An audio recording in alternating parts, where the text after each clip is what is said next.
Hi, my name is Sira Boats with Boats Memory Method. I am a dementia specialist and also a daughter of dementia, and we are here to bring you hope on the dementia journey. And today we have a very special interview with a friend of mine who was a dementia caregiver, sole caregiver for her husband of 62 years until he recently passed away. And I would like to welcome Suzanne, and I'm gonna have her introduce herself. Hi, I'm Suzanne. I am a longtime resident, my husband and I, of Gainesville. We've been married 62 years, not all of them were spent here. We have 4 sons and a lovely family, and who all participated in this journey that we took. Yes, this dementia journey. And Clyde passed away when? He passed away last August. August. So we're in May, so it's been about 7 months. Just about 7. Just about, and we're a little more maybe.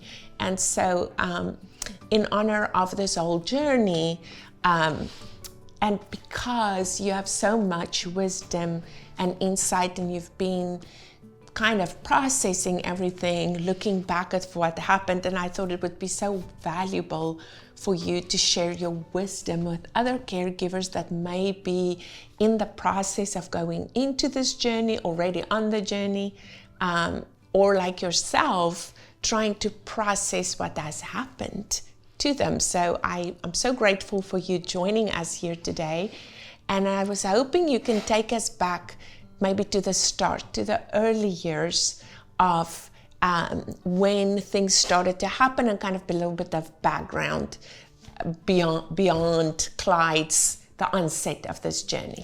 He was part of a family that we knew eventually that had Alzheimer's and dementia happen to his sister and later on his brother. And earlier, we have figured out that it was with his dad. So it's been a long time appearing, but it was something that I don't think we anticipated starting when it did start. It started, I think he thinks himself, he thought, about in 2014, when he started noticing occasionally things that were happening to him. He was a journaler. He wrote down lots of things, and I've looked at his journals since. Do you want to read us the first little excerpt? Just that first sentence out of his journal is just so powerful.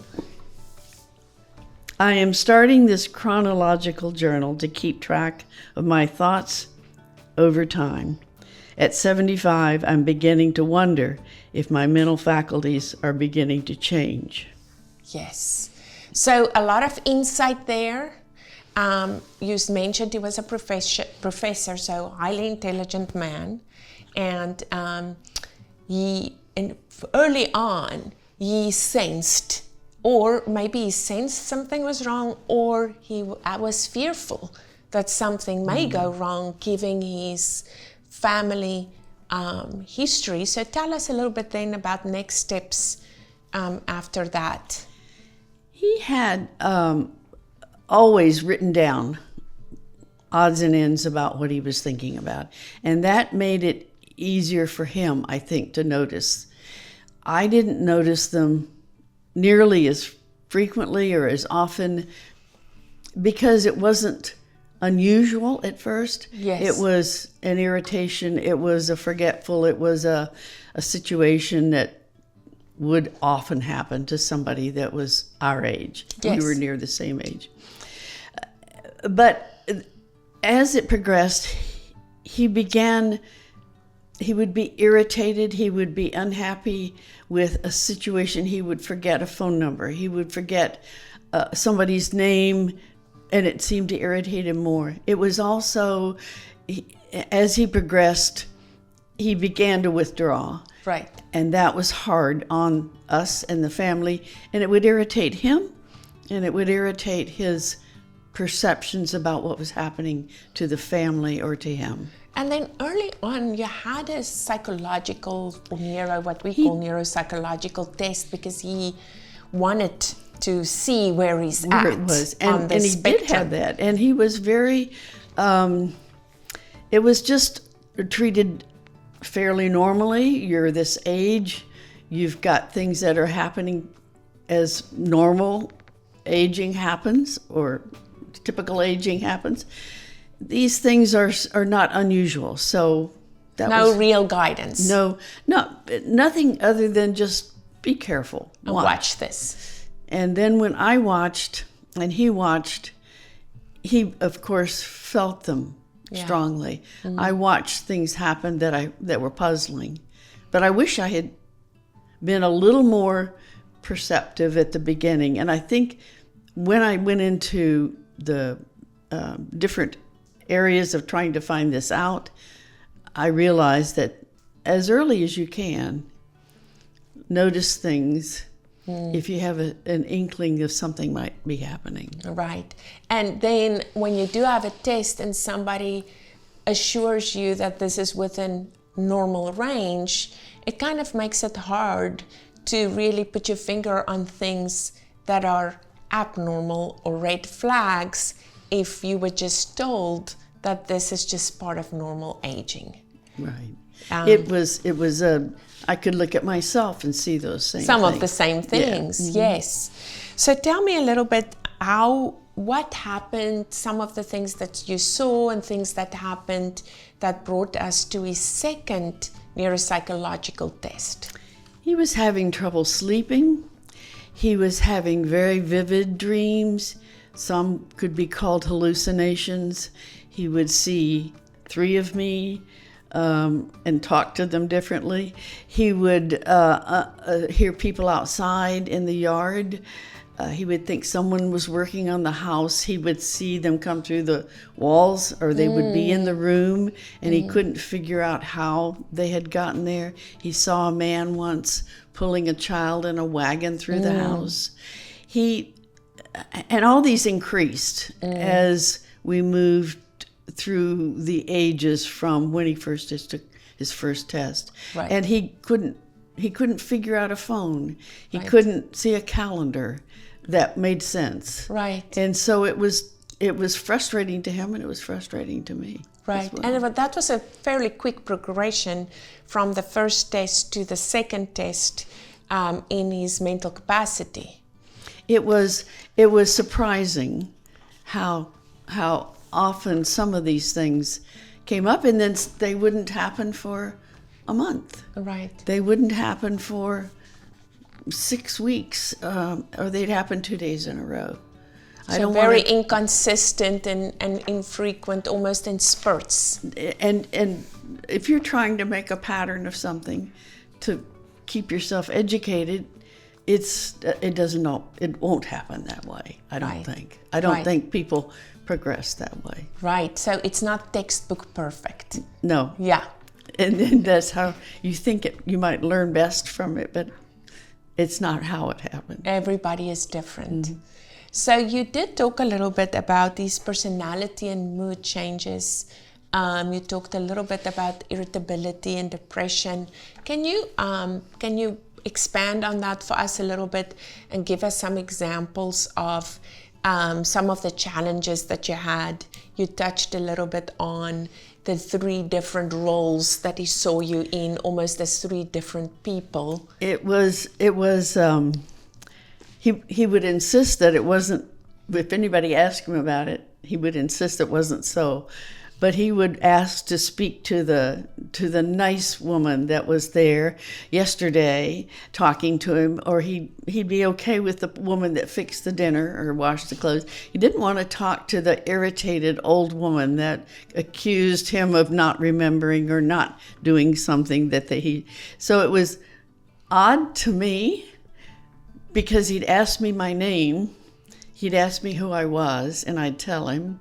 And he'd say, "You say that all the time." And I couldn't convince him that I wasn't changing.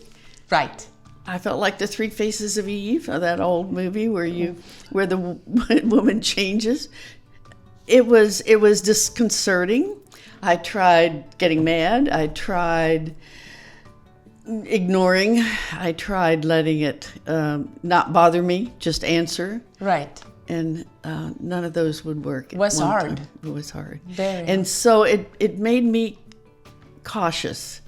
It made me not feel comfortable about helping. It made me feel like I want to go to the store, and who's going to go to the store? Is it going to be you, or is it going to be is someone is going to be stay here? It was difficult for him to not be so frustrated himself about who he was talking to, and I could see that. And once time, one of our sons were there, and he said, "This is not your mom. This is," and so that it made them understand what you're experiencing, experiencing, because Clyde was telling your son, "This is not your mom. This is another woman." Yes. Almost like an imposter. Yeah, almost like you're not recognizing what I'm going through in this, and it was frustrating to the sons as well. Of course. And then it sounds like Clyde was living in this constant state of confusion of what is real and what's not real. Right. And who is here now. You say you are this person, but that's not who I'm seeing or remembering. Right. So almost like he has reverted back into a memory of you that was not the present. It was very much like that. It was very much like it was that he was having difficulty keeping himself focused on what was happening, and he didn't want to argue about it, and he didn't want to be told differently. And so it was easier for him to think, I'm not going to talk to this person because it's not who I want to talk to. Right. So you were saying early on that you were a family that really took pride in communicating well with each other, right, and building a family on communication. So this must have been very hard when communication started falling apart, like you earlier alluded to. It was difficult because Clyde would get irritated at everyone not understanding. He would want to tell somebody something, and then it would be difficult for them to not say, "Dad, you told me that before." Right. Now, you kind of expect that with people that are aging, but it was frequent enough that he would be irritated, and more so by what was eventually happening to his relationship with the rest of the people in the family. The family was important to him. Right. His sons and grandchildren were very important. And now there's a barrier between him and the family. And they're not understanding. And they're not understanding how depressed he is, and they're not just understanding how difficult he feels physically to when he... Right. So, and tell us a little bit about physically. You were saying... I wish he had... He didn't drink much water, and I wanted him to drink more water. I need to same thing, and I do now the same thing for myself. I put 3 large glasses of water in a certain place in the kitchen, and I could tell if he hadn't drunk them, and please drink them, and he would stand there and drink some, but it was not a natural thing, and I think a lot of his body reacted to not having.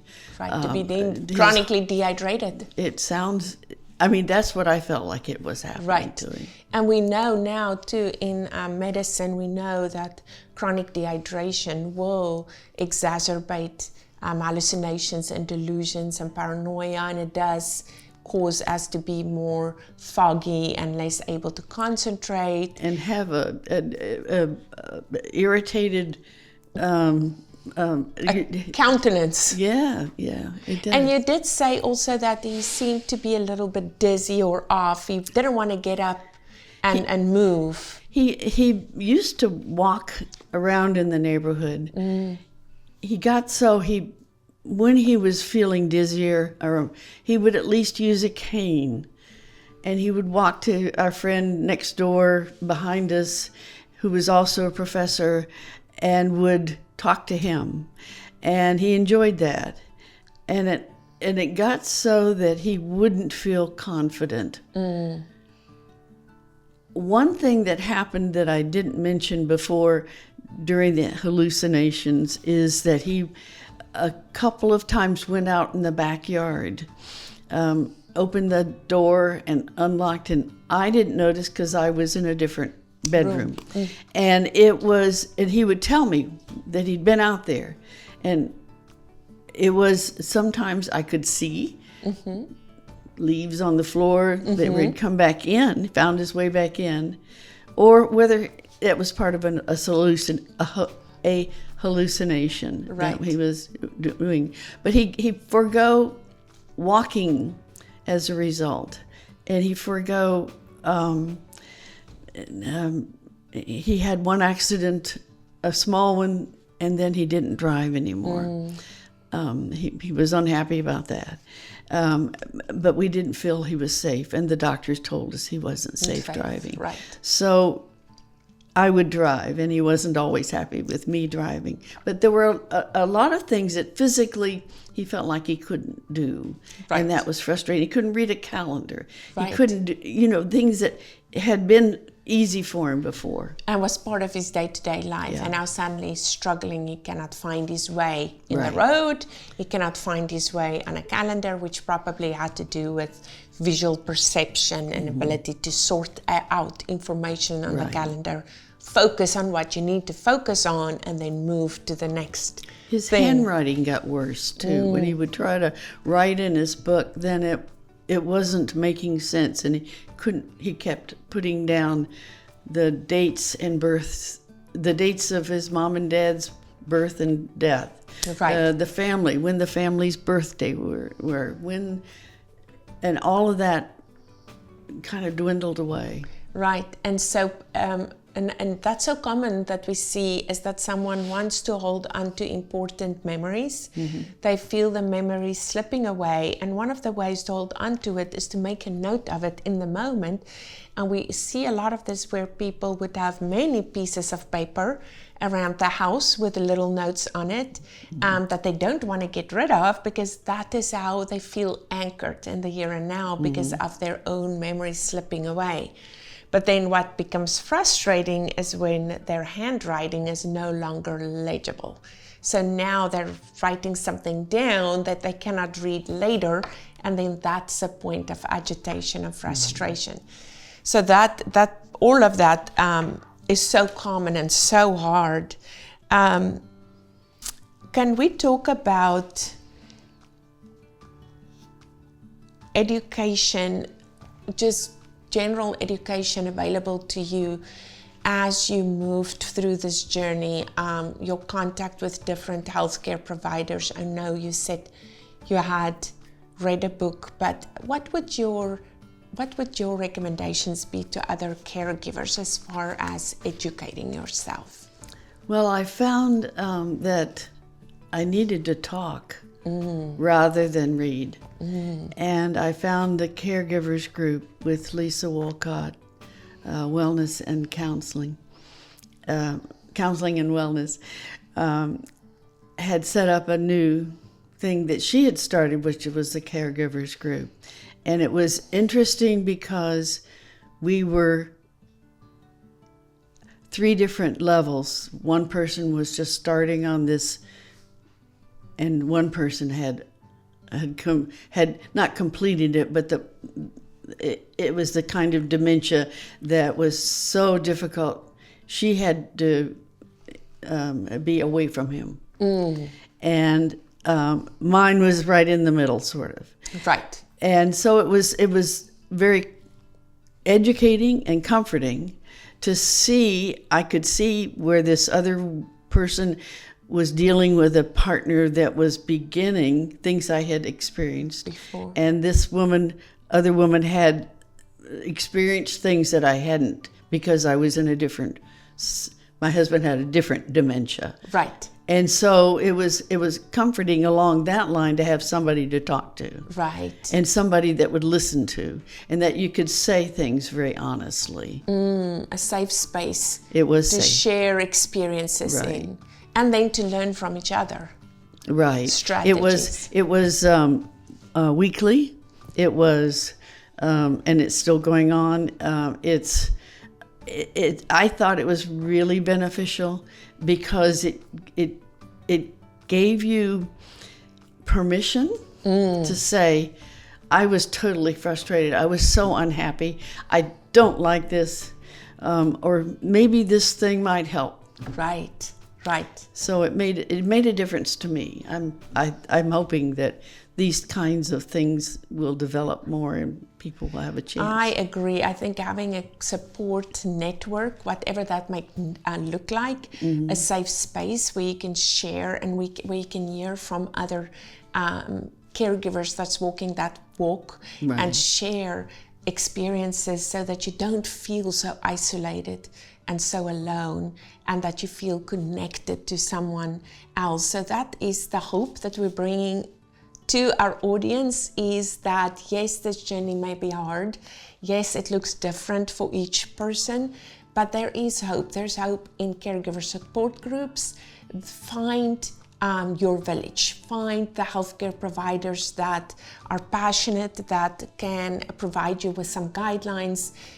Find resources that make sense for you and your loved ones.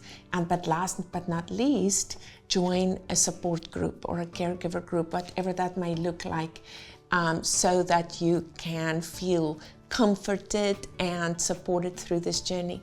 Thank you for joining us today, Suzanne. Thank you so much for sharing with us this very special journey that you were on and had now closed a chapter on.